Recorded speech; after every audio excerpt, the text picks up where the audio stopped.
ഭക്തപ്രിയ. Hello sir, good morning. Yes, good morning.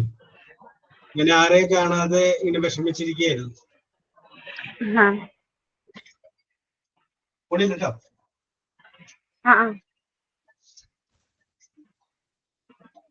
കഴിഞ്ഞ ക്ലാസ്സിൽ മനീഷ ഉണ്ടായിരുന്നു, ആദിത്യ ശ്രീകുമാർ ഉണ്ടായിരുന്നു. മുമ്പത്തെ ക്ലാസ്സിൽ മനീഷ ഉണ്ടായിരുന്നു. യെസ്. അപ്പോ ഇന്നത്തെ ക്ലാസ്സില് ഭക്തപ്രിയ വന്നു.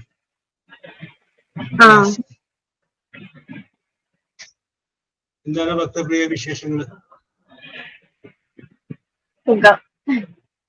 സുഖമായിട്ടിരിക്കുന്നു. ഇലക്ഷൻ ഡ്യൂട്ടി ഒക്കെ ആയിട്ട് പോകണം. Election duty. എന്തിന്റെ ഇലക്ഷൻ ഡ്യൂട്ടി? മറ്റേ വോട്ടർ പട്ടികയിൽ പേരൊക്കെ ചേർക്കണ്ടേ? BLO ആണോ അപ്പം? Yes, very good very good very good. ഏത് ഏരിയയിലാണ് പോണേ? ഓരോ വാർഡാണല്ലോ, ഓരോ വാർഡോടൊക്കെ. ഭക്തപ്രിയുടെ നാട് എവിടെയാണ്? വൈപ്പിലല്ലേ? വൈപ്പിൻ കമ്പനിപ്പിടി. Okay okay okay okay okay. അപ്പൊ ആ ഒരു ജോലിയായിട്ട് പോയിക്കൊണ്ടിരിക്കുകയാണ്. വൈകുന്നേരം ഇനിയും പോണം. വൈകുന്നേരം ഇനി വീണ്ടും പോണം. ഓക്കെ. അടുത്ത LD ക്ലർക്കിന്റെ പരീക്ഷ മര്യാദ പഠിച്ചത് കഴിഞ്ഞു.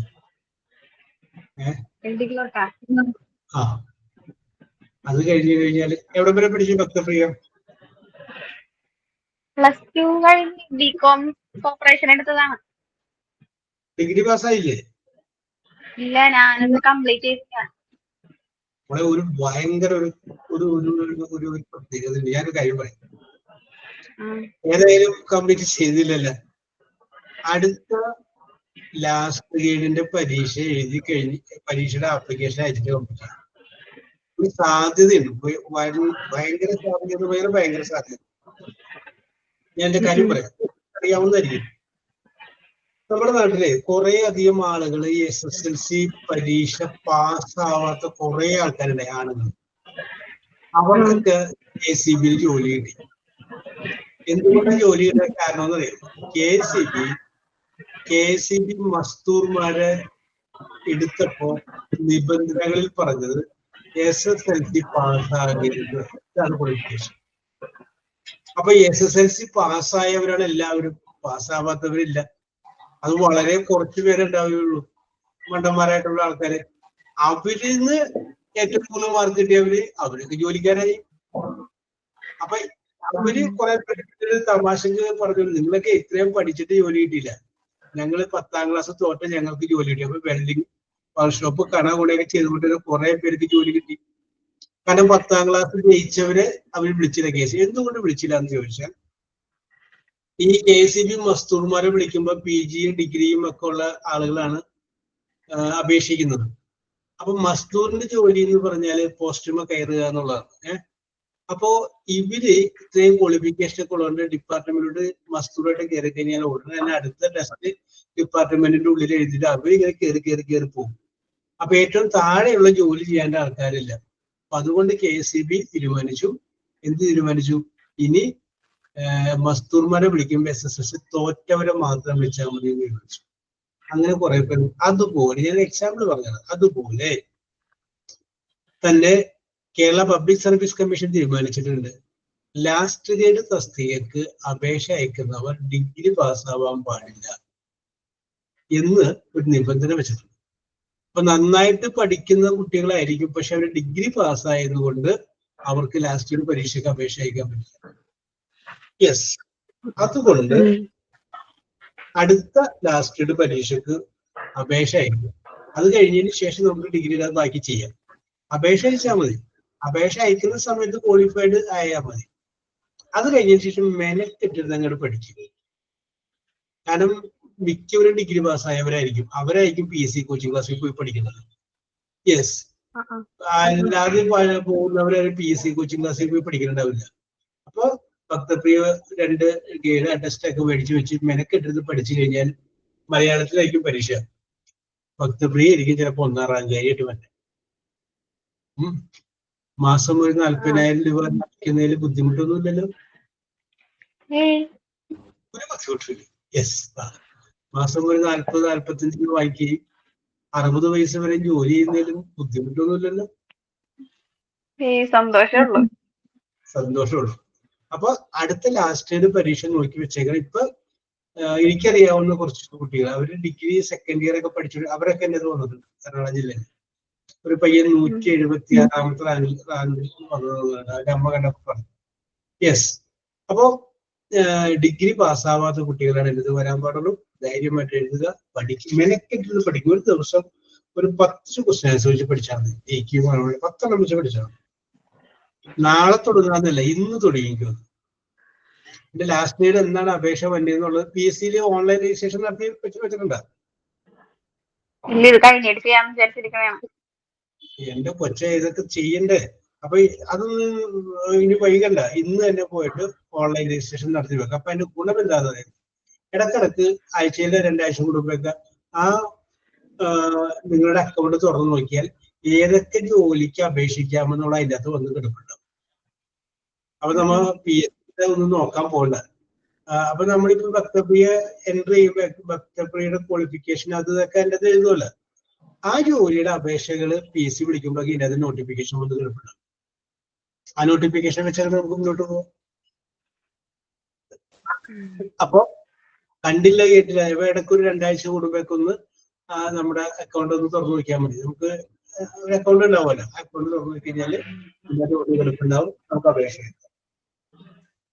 എറണാകുളം ജില്ലയിൽ വെച്ചോ, എറണാകുളം ജില്ലയിൽ നിന്ന് വിട്ടുപോകാനായിട്ട് ഹോം സിക്നെസ് ഉള്ള ആളല്ലേ, അമ്മയോടൊക്കെ ഭയങ്കര അറ്റാച്ച്മെന്റ് ഉള്ള ആളല്ലേ. അപ്പൊ സ്വാഭാവികമായിട്ടും നമുക്ക് എന്ത് ചെയ്യാം, നാട്ടിൽ കിടക്കാം. ഈ പറഞ്ഞത് ഒരു നിമിത്തമായിട്ട് പറഞ്ഞ പോലെ വിചാരിക്കുക, അതിനുവേണ്ടി മെനക്കെടാം. അടുത്ത പരീക്ഷ അടുത്ത 3 വർഷത്തിനുള്ളിൽ വരും. യെസ്. അപ്പൊ 3 വർഷത്തിനുള്ളിൽ വരുമല്ലോ, അപ്പം നോക്കിയാൽ മതിയല്ലോ എന്നല്ല നമ്മൾ വിചാരിക്കണ്ടേ. നമ്മൾ നോക്കണം, ഇപ്പോഴേ നോക്കി അങ്ങനെ പോയി ഒരു 10 എണ്ണം വെച്ച് നോക്കി. ഒരു 10 ക്വസ്റ്റ്യൻ ആൻസർ ഡെയിലി പഠിച്ചു, 365 ദിവസം. അപ്പൊ ഇത് 3650 എണ്ണം പഠിച്ചു. രണ്ടാമത്തെ വർഷം 3650. അപ്പൊ എത്രയായി? ഒരു 7200 ചില്ലാനും നമ്മൾ പഠിച്ചിട്ടുണ്ട്. മതി, അതിൽ നിന്ന് കിട്ടും. നെഗറ്റീവ് മാർക്ക് ഉണ്ട്. 3 എണ്ണം തെറ്റിക്കഴിഞ്ഞാൽ 1 മാർക്ക് പോകും. അപ്പൊ തെറ്റ് എന്ന് തോന്നുന്നത് എഴുതണ്ട, ശരി മാത്രം എഴുതണം. അതല്ലാന്നുണ്ടെങ്കിൽ കുറച്ചാൾ ഭക്തപ്രിയക്ക് PSC ഒരു കടലാസ് വരും. ഭക്തപ്രിയ ഉടൻ തന്നെ 50 മാർക്ക് PSC ഓഫീസിൽ എത്തിക്കേണ്ടതാണ് പറഞ്ഞു.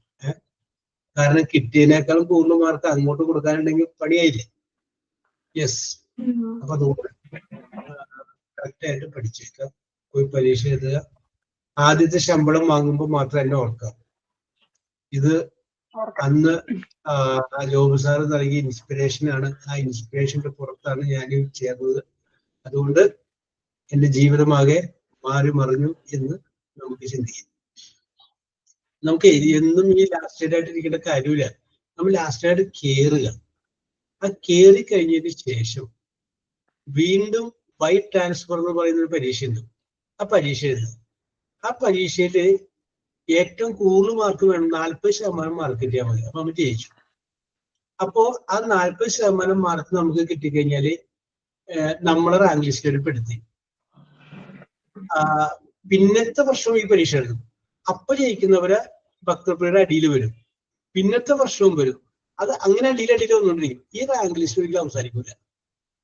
അതിങ്ങനെ ഉണ്ടാവും. അതിന്റെ മുകളിൽ നിന്ന് 10% ആൾക്കാർ എല്ലാ വർഷവും ഉയർന്ന പോസ്റ്റുകളിലേക്ക് എടുക്കും. 10%. അപ്പൊ നമ്മുടെ നമ്പർ നമുക്ക് ഓട്ടോമാറ്റിക്കായിട്ട് ഉയർന്ന ജോലി കിട്ടുകയും ചെയ്യും.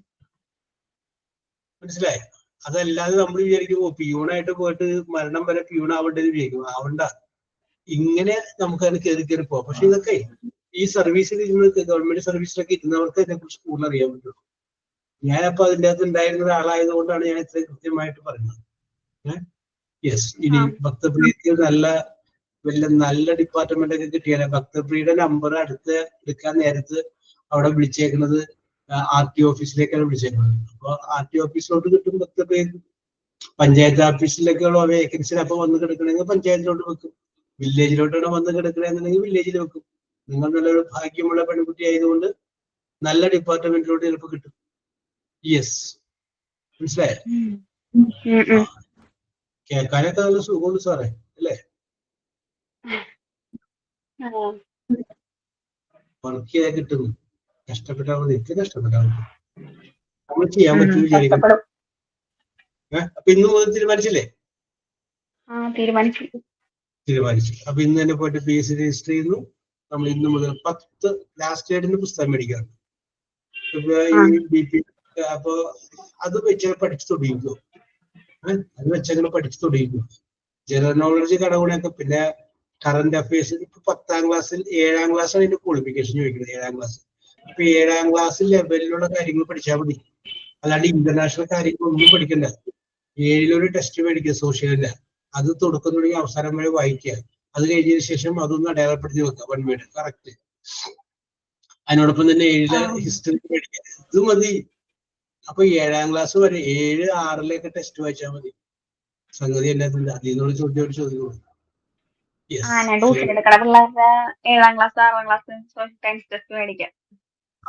അപ്പൊ ആ പിള്ളേരുടെ ടെസ്റ്റ് മേടിച്ച് വെച്ചിട്ട് മെനക്കെട്ടിരുന്ന 1 വേർഡ് പോലെ പഠിച്ചു നോക്കണം. പാരഗ്രാഫല്ല, 1 വേർഡ് പോലെ.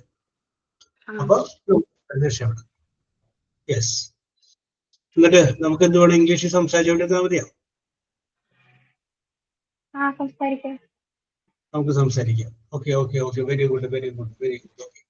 കഴിഞ്ഞ പ്രാവശ്യം ഞാൻ മനീഷിനോട് പറഞ്ഞു, മനീഷ നമുക്ക് ഇംഗ്ലീഷിൽ സംസാരിച്ചാലോ? കഴിഞ്ഞ പ്രാവശ്യം മനീഷ പറഞ്ഞു, വേണ്ട സാർ ക്ലാസ് എടുത്തു, ഞാൻ എഴുതിക്കോളാം. ഞാൻ എഴുതിയെടുത്തോളാം.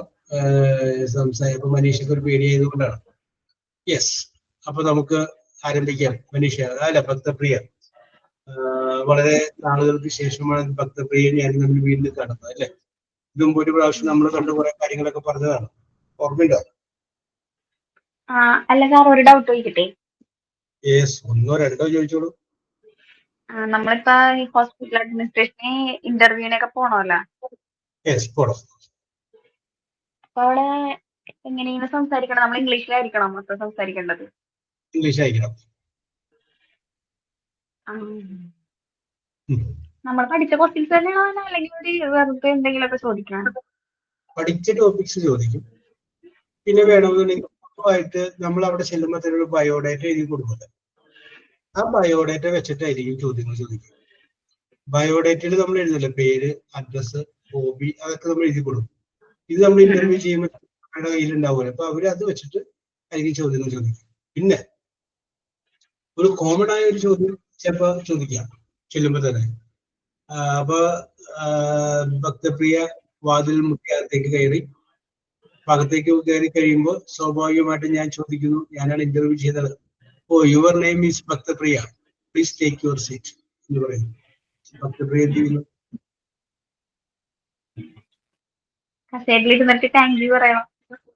യെസ്, ഇരുന്നിട്ട് പറയണ്ട, ഇരിക്കാൻ പോലും താങ്ക് യു സാർ പറഞ്ഞിട്ട് കസേരയിലിരുന്നു. അപ്പൊ ഭക്തപ്രിയയുടെ സർട്ടിഫിക്കറ്റ് ഒക്കെ ഇങ്ങനെ നീട്ടുന്നു. ഞാനിങ്ങനെ വായിച്ചിട്ട് നോക്കുന്നു. Your name is Bhaktapriya. So the name is entirely very something particular. Do you like your name? ചോദ്യം ആദ്യത്തെയാണ്. Do you like your name? അപ്പൊ എന്ത് പറയണം നമ്മൾ? Yes, I like very much എന്നാ പറയാ? ഭക്തപ്രിയക്ക് എന്താണ് ഇഷ്ടം അത് പറയും. അത് കഴിഞ്ഞതിന് ശേഷം ഞാൻ തിരിഞ്ഞു. Yes, I like very much. Yes, I like my name very much. സ്വന്തം പേര് ഇഷ്ടമല്ല എന്ന് പറയുന്നത്. Yes, I like my name very much. Yes, okay. അപ്പൊ അതങ്ങനെ ചോദ്യം ചോദിച്ചു. അത് ചോദിക്കുകയാണ്, Bhaktapriya please give an introduction about yourself. ഭക്തപ്രിയനെ കുറിച്ച് ഒരു ഇൻട്രൊഡക്ഷൻ കൊടുക്കുക, അല്ലെങ്കിൽ ഭക്തപ്രിയനെ ഒന്ന് പരിചയപ്പെടുത്താൻ പറയും. പരിചയപ്പെടുത്തുന്നു.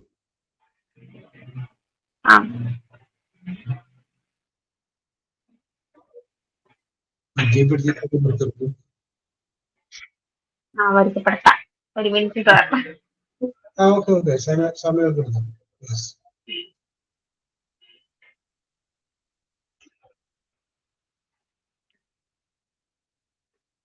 സാർ രാവിലെയാണ് ഇന്റർവ്യൂ എന്നാണെങ്കിൽ അങ്ങനെ പരിചയപ്പെടുത്താം.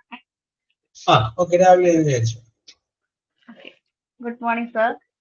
Thanks for giving me this opportunity to introduce myself. Yes. My name is Bhaktappriya. Yes. I am from Ernakulam. Currently Yes. staying at White Yes. പിന്നെന്താ പറയേണ്ടത്? പിന്നെന്താ ഐ ആം ഗ്രാജുവേറ്റഡ് അത് പറയണോ സാർ?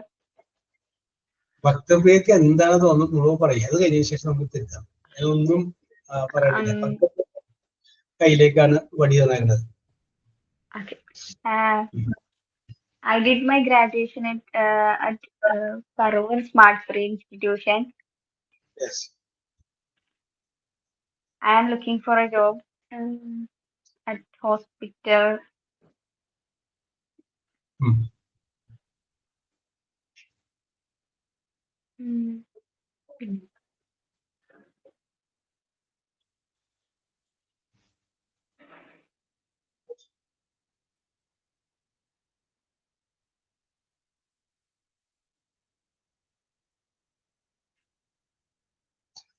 ബാക്കി പറഞ്ഞോളൂ. പിന്നെന്താ പറയേണ്ടത്? ഹോബീസ് ഒക്കെ പറയാൻ പറ്റും ഇതില്? എന്ത് വേണമെങ്കിലും പറയാം. My hobbies are reading books and teaching children. Yes.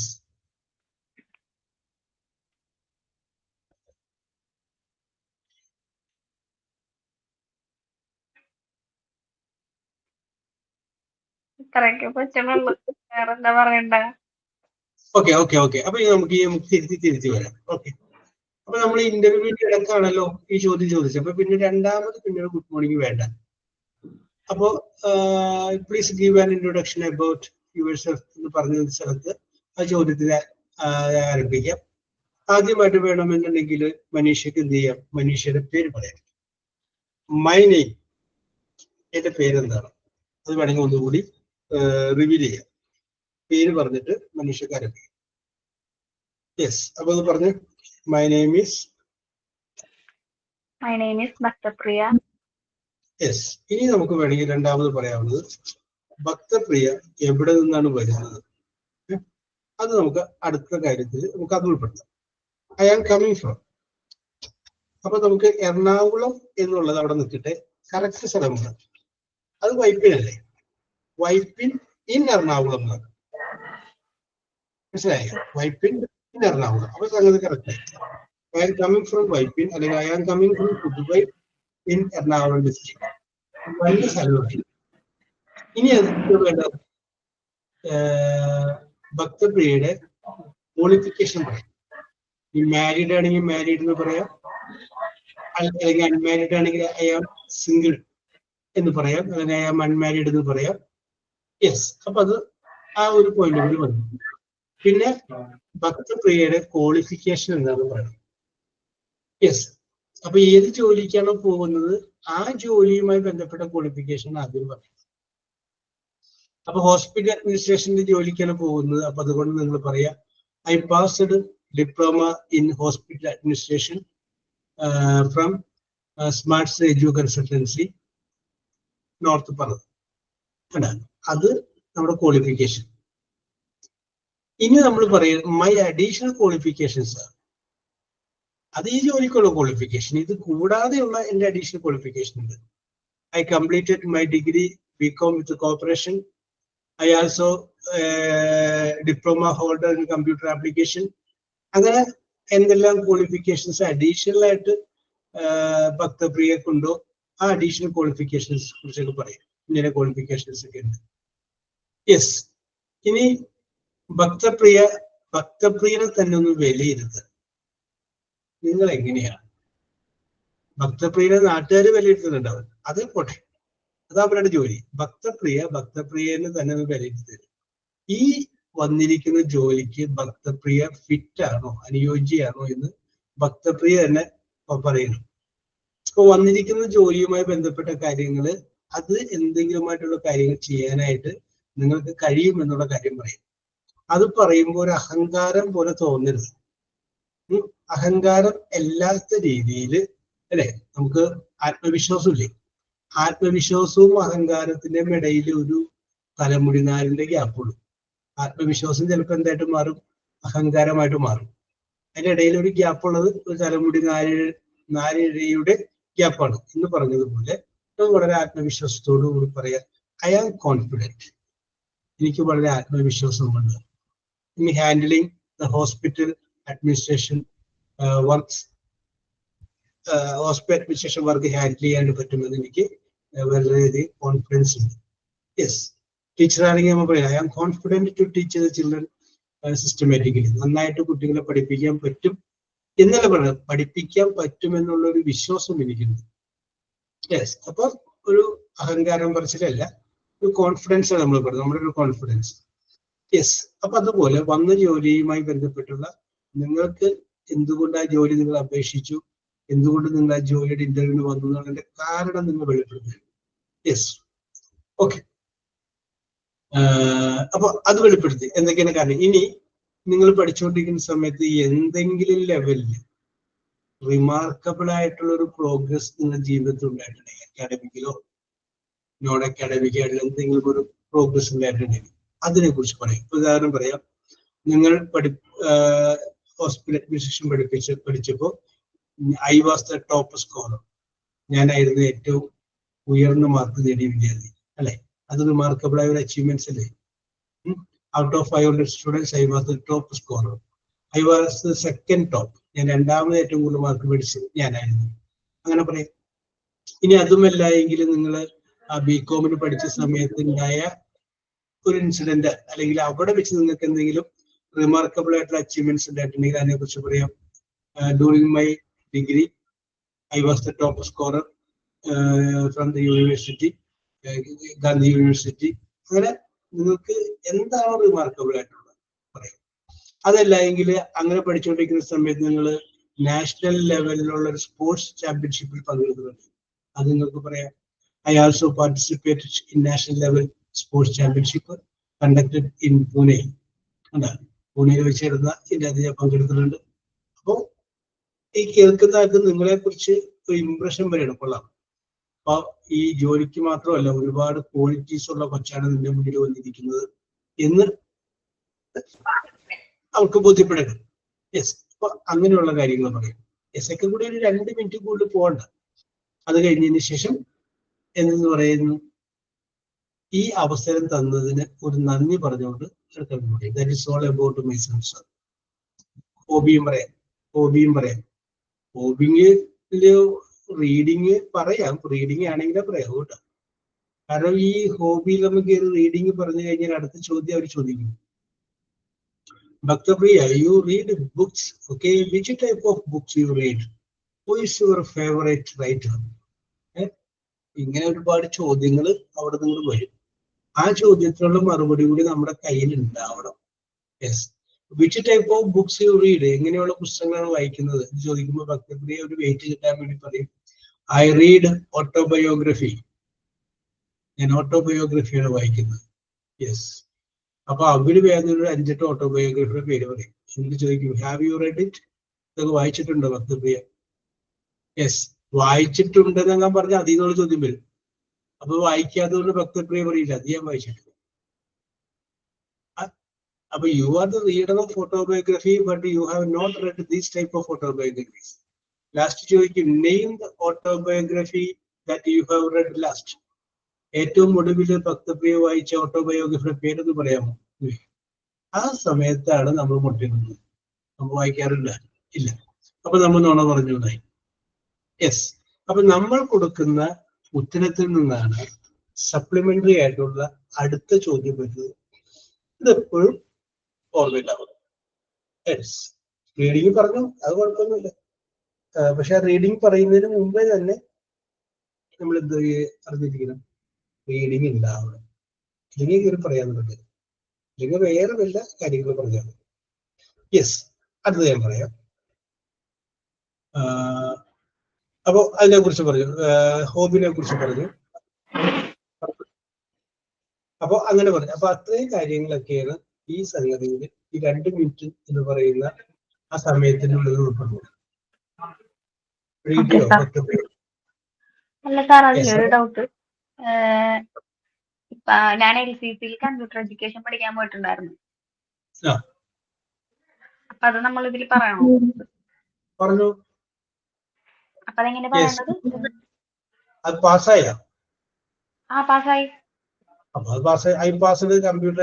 ആ കോഴ്സിന്റെ പേരെന്തായിരുന്നു? Tax and GST.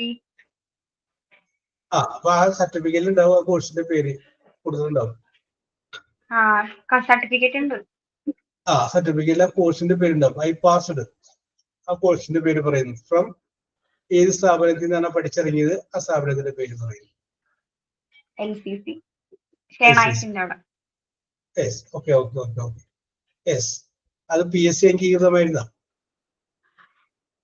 എന്താണ് സാർ? ആ കോഴ്സ് PSC അംഗീകരിച്ചിട്ടുള്ള കോഴ്സാണോ? ഇല്ല. അത് 2-3 ടൈപ്പ് ഉണ്ട്. ചില കോഴ്സുകൾ PSC അംഗീകരിച്ചിട്ടുണ്ട്. CDIT കോഴ്സുകൾ ചിലത് നടത്തുന്നത് PSC അംഗീകരിച്ചാണ്. അല്ലാതെയുള്ള ചില സ്ഥാപനങ്ങളുടെ കോഴ്സുകൾ PSC അംഗീകരിച്ചിട്ടില്ല. നമുക്ക് വേറെ വല്ല ജോലിക്കൊക്കെ അപേക്ഷ അയക്കുമ്പോൾ അത് വേണമെങ്കിൽ വെക്കാമെന്നല്ലാതെ പബ്ലിക് സർവീസ് കമ്മീഷന് അത് അംഗീകരിച്ചിട്ടുണ്ട്. ഓക്കെ, അപ്പൊ അങ്ങനെയുള്ള കോഴ്സുകളും ഉണ്ട്. പാസ്സായ എല്ലാ കോഴ്സിനെ കുറിച്ച് പറയണം. അപ്പൊ നിങ്ങൾ പാസ്സായി എന്ന് പറയുമ്പോഴാണ് അവർക്ക് അറിയാൻ പറ്റുള്ളൂ. ഓക്കെ, അപ്പൊ ഈ വരുന്ന കുട്ടി നല്ല കമ്പ്യൂട്ടർ എക്സ്പെർട്ട് ആണ്. അപ്പൊ ഒന്നും ചെയ്യാൻ പാടില്ല എന്നല്ലല്ലോ പറയണേ. പാസ്ഡ് അല്ലേ, എക്സ്പെർട്ട് ആണ്, കമ്പ്യൂട്ടർ എക്സ്പെർട്ട് ആണ് പറയാൻ പറ്റും. സർട്ടിഫിക്കറ്റ് നമ്മൾ കൊണ്ടുപോകണമല്ലേ? എല്ലാവർക്കും സർട്ടിഫിക്കറ്റ് ഉണ്ട്. അത് നല്ലൊരു ഫയൽ എടുത്തിട്ട് ആ ഫയലില് ഏറ്റവും ആദ്യം പാസ്സായത് അങ്ങനെയൊക്കെയുള്ള സംഗതികളില്ലേ, ആ സാധനം വെച്ചിട്ട് അതങ്ങനെ കൊടുക്കുക. അവരങ്ങനെ മറിച്ച് നോക്കിയിട്ട് അവർ പറയും യെസ് ഏതൊക്കെയാണ് വേണ്ടത്, എന്തൊക്കെയാണ് വേണ്ടതെന്നുള്ള കാര്യങ്ങൾ. യെസ്, എല്ലാ സർട്ടിഫിക്കറ്റും അതിനകത്ത് ഉണ്ടാക്കണം. അതെല്ലാവരും കൂടി ഫയൽ ഇവിടെ പിടിച്ചാൽ മതി.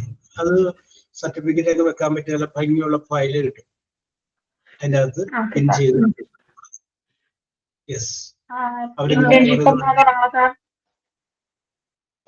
ഇന്റേൺഷിപ്പിലും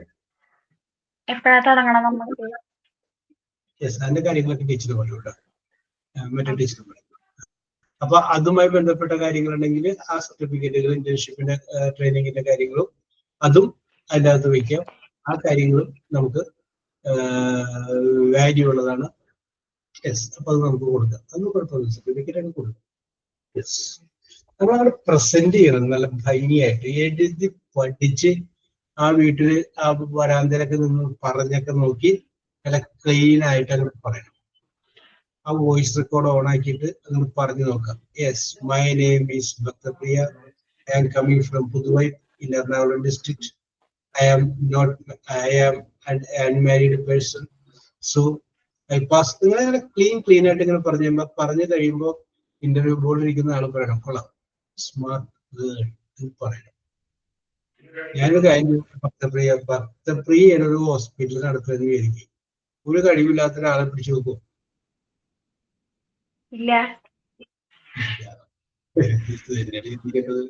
ഭക്തപ്രിയ ഞാൻ വെറുതെ അല്ലല്ലോ അവർക്ക് മാസം ശമ്പളം കൊടുക്കണല്ലേ. ഒരുമാതിരിയെങ്കിലും കഴിവുണ്ടെങ്കിൽ തോന്നിക്കഴിഞ്ഞാൽ അവരല്ലേ വെക്കുള്ളൂ. യെസ്, അപ്പൊ ആ ഒരു തോന്നല് നമുക്ക് അവർക്ക് ഉണ്ടാക്കണം. അതിനാണ് ഇതിനകത്ത് പ്രധാനപ്പെട്ട കാര്യം. യെസ്, ആ ഒരു തോന്നൽ ഉണ്ടാക്കുക എന്നുള്ളതാണ്. യെസ്, അവർക്ക് തോന്നണം കൊള്ളാം, ഈ കൊച്ചു കൊള്ളാട്ടെ, ഈ കൊച്ച് റെഡിയാവും എന്നൊരു തോന്നല് തന്നെ. അപ്പൊ അവര് നമ്മൾ എന്ത് ചെയ്യും, ഓൺ പ്രൊഫഷൻ ബേസിൽ നിങ്ങൾ തൽക്കാലം എടുത്തിരിക്കുന്നു, ഒരു 3 മാസം വന്ന് ജോലി ചെയ്യും. അതൊരു പ്രൊഫഷൻ. അപ്പൊ 3 മാസം അവർ നിങ്ങൾ നിരീക്ഷിക്കും. നിങ്ങളറിയാതെ നിങ്ങളുടെ പ്രവർത്തികൾ, നിങ്ങൾ ആരോട് സംസാരിക്കുന്നു, എന്ത് വിഷയം സംസാരിക്കുന്നു, എന്തെങ്കിലും ഒരു പണി പറഞ്ഞു കഴിഞ്ഞാൽ കറക്റ്റ് സമയത്ത് ഫിനിഷ് ചെയ്യുന്നുണ്ട്, മൊബൈൽ നോക്കിയിരിക്കണം, ഇതൊക്കെ അവർ നോക്കും. അത് 3 മാസം കഴിയുമ്പോൾ അവർക്ക് ഓക്കെ തോന്നിക്കഴിഞ്ഞാൽ ഓക്കെ കൊള്ളാം, അപ്പൊ അതുകൊണ്ട് നിങ്ങളെ ഞങ്ങൾ സ്ഥിരപ്പെടുത്തുകയെന്ന് പറയും. അതല്ലാതെ ഉണ്ടെങ്കിൽ അവരെന്ത് പറയും, തന്ത്രപൂർവ്വം അവര് വേറെ എന്തെങ്കിലും കാര്യം പറയും. എന്ത് പറയും, അത് നിങ്ങളുടെ പ്രൊഫഷനൊക്കെ കൊള്ളാം, നന്നായിട്ടുണ്ട്, ഇപ്പൊ നമുക്ക് ഒരു ഒഴിവില്ല, അടുത്ത ഒഴിവ് വരുമ്പോ ഞങ്ങൾ വിളിക്കും, നിങ്ങളുടെ മൊബൈൽ നമ്പർ എന്തെങ്കിലും പറയും. അതൊക്കെ നമ്മളെ അങ്ങനെ ഒഴിവാക്കുന്നതാണ്. പിന്നെ ആ ഒഴിവാക്കുന്നു എന്ന് പറയാതെ അവരെന്ത് ചെയ്യുന്നു, കുറച്ച് ഭംഗിയിൽ പറയുന്നു അല്ലേ. നമുക്ക് ഇഷ്ടമില്ലാത്തൊരു സംഗതി നമ്മൾ കണ്ടു കഴിഞ്ഞാൽ, ആളുകളെ കണ്ടു കഴിഞ്ഞാൽ നമ്മള് സ്കൂട്ട് ചെയ്ത് പോരൂലേ, ദേഷ്യപ്പെട്ടു പോരും. നമ്മൾ എന്തെങ്കിലും വേറെ ഒരു ഡയലോഗൊക്കെ പിറ്റ് ചെയ്ത് അവിടെ നിന്ന് അങ്ങോട്ട് സ്കൂട്ട് ചെയ്ത് പോവില്ലേ, ഇതിനെ അവർ ചെയ്യും.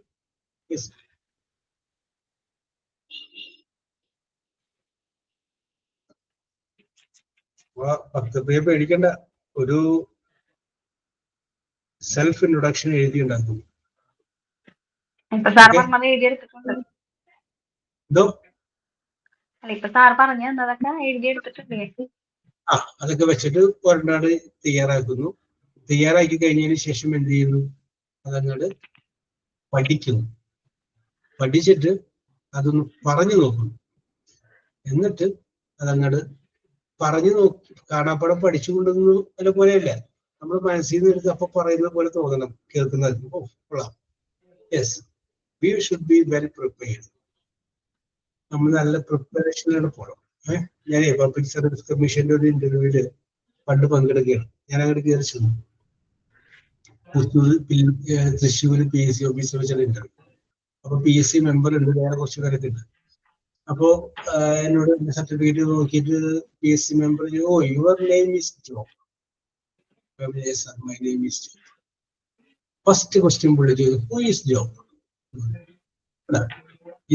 നേരത്തെ ഒരു ചോദ്യം ഭക്തപ്രിയ എന്തൊക്കെ അവർ ചോദിക്കുമെന്ന് ചോദിച്ചില്ലേ, എന്നോട് ആദ്യം ചോദിച്ച ചോദ്യമാണ് ഹു ഈസ് ജോബ്, ആരാണ് ജോബ്?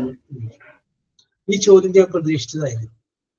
അതുകൊണ്ട് ഞാൻ അതിനുള്ള പ്രിപ്പറേഷൻ, ഞാനത് പ്രിപ്പയർ ചെയ്തിട്ടുണ്ടായിരുന്നു, ഞാനത് കരുതി വെച്ചിട്ടുണ്ടായിരുന്നു. അപ്പൊ അതുകൊണ്ട് ആ ചോദ്യത്തിന് മുന്നിൽ എനിക്ക് ഞാൻ പതറിയില്ല. ഞാൻ ഹു ഈസ് ജോബ് എന്നുള്ള തന്നെ മറുപടി പറഞ്ഞു. അപ്പൊ അടുത്ത ചോദ്യം പുള്ളി ചോദിച്ചു, what is the famous quotation of job? ഈ ജോബിന്റെ വളരെ ഫേമസ് ആയ ഒരു കൊട്ടേഷൻ പറയാമോ എന്ന് ചോദിച്ചു. അപ്പൊ അതും ഞാൻ പ്രിപ്പയർഡ് ആയിരുന്നു. അതുകൊണ്ട് ഞാൻ എന്ത് ചെയ്തു, അത് ഞാൻ പറഞ്ഞു. യെസ്. അപ്പൊ പുള്ളി ഒരു സ്റ്റാർട്ടിങ് വളരെ ഇംപ്രസീവ് ആയി. വീണ്ടും പുള്ളി 2 ചോദ്യങ്ങൾ ചോദിച്ചു. അത് കഴിഞ്ഞതിന് ശേഷം തൊട്ടടുത്തിരിക്കുന്ന സാറിനോട് ഇനി ചോദിക്കും എന്ന് പറഞ്ഞു. അപ്പോ അപ്പടെ നിന്ന ആള് ചോദിച്ചു ചോദ്യം, എന്നോട് പണ്ട് പറഞ്ഞിട്ടുണ്ടായിരുന്ന ഇന്റർവ്യൂവിന് പോകുന്ന സമയത്ത് അന്നത്തെ പത്രത്തിലെ പ്രധാനപ്പെട്ട വാർത്ത നോക്കിയിരിക്കണമെന്ന് പറഞ്ഞിട്ടുണ്ടായിരുന്നു. കറക്റ്റാ ചോദ്യം ചോദിച്ചു അടുത്ത ആള്.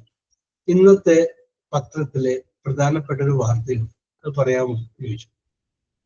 അപ്പൊ ഞാൻ പറഞ്ഞു, അന്ന് അതിരപ്പള്ളിയില് ഒരു ജലവൈദ്യുത പദ്ധതി വരാൻ പോവാണ്, ജപ്പാന്റെ സഹായത്തോട് കൂടിയിട്ട്.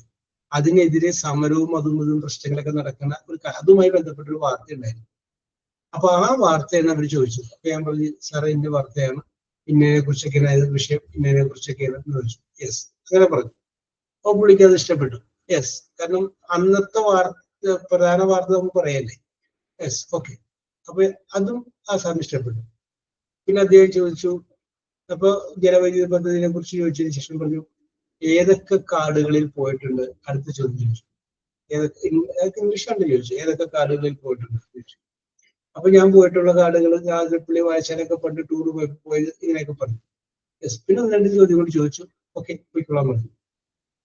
പക്ഷെ റാങ്ക് ലിസ്റ്റില് ആദ്യത്തെ കുറച്ച് പേരില്ലേ, അതിനുള്ളിൽ ഞാനുണ്ടായിരുന്നു. എനിക്ക് അങ്ങനെ ഒരു ഉപകാരം എനിക്ക് അതുകൊണ്ട് ഉണ്ടായിട്ടുണ്ട്. അപ്പൊ ഞാൻ പറഞ്ഞു വരുന്നത്, നന്നായിട്ട് നമ്മൾ ഇന്റർവ്യൂ പങ്കെടുത്താൽ ആ ഫുള്ള് മാർക്ക് നമുക്ക് കിട്ടും. ടെൻഷൻ അടിച്ച് വിഷമിക്കൊന്നും വേണ്ട. യെസ്. അപ്പൊ ഇനിയും അനുഭവങ്ങളുണ്ട്. ആ അനുഭവങ്ങൾ ഞാൻ അടുത്ത ക്ലാസ്സിൽ ഭക്തപ്രിയോട് പറയാം.